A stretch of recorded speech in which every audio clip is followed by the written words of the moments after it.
So this problem is going to read, a student earned a 90% on a math test that had 50 questions.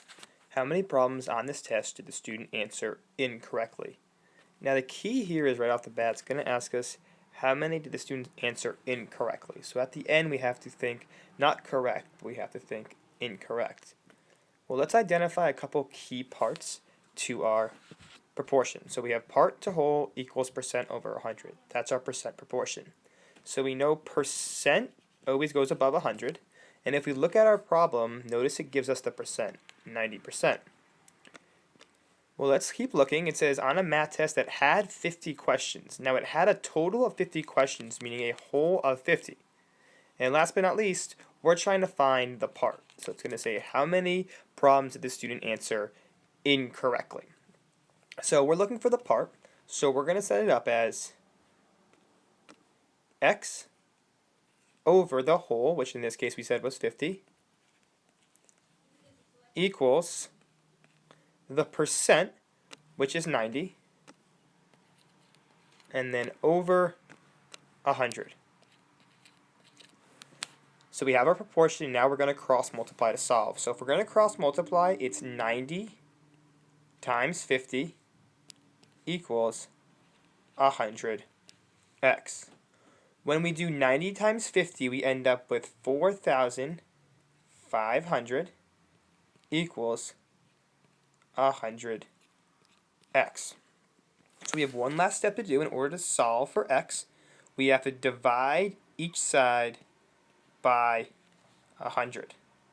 So when we divide each side by 100, we're going to end up with our value for x. So when we do that, we can actually just cross out these zeros, and we end up with 45 equals x. Now we have to be careful because we do have to think about this problem. So we ended up with 45. We don't want to just jump to conclusions and say that's our answer. This percentage, this 90%, talked about the number of questions the student got correct. So they earned a 90%, meaning they got 90% of the questions correct.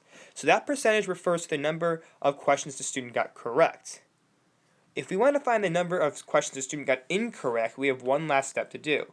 We have to do 50 minus 45, which would give us 5. In other words, the student got 5 questions incorrect. So we have to be careful with that wording once incorrect. Now there is another way we can think about this problem. So we actually could use a percent proportion and not have to apply that last step in the yellow. So here's how it would look.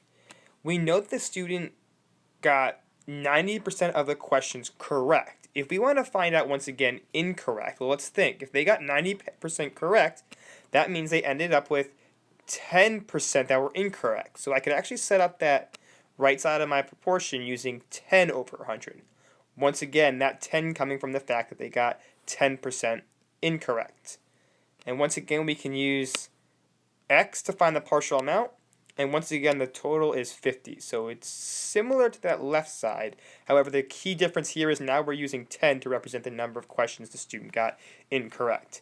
And if we cross multiply here, we'd end up with x times 100 is 100x.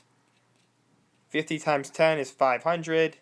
Once again, if we divide by 100, we end up with x equals 5.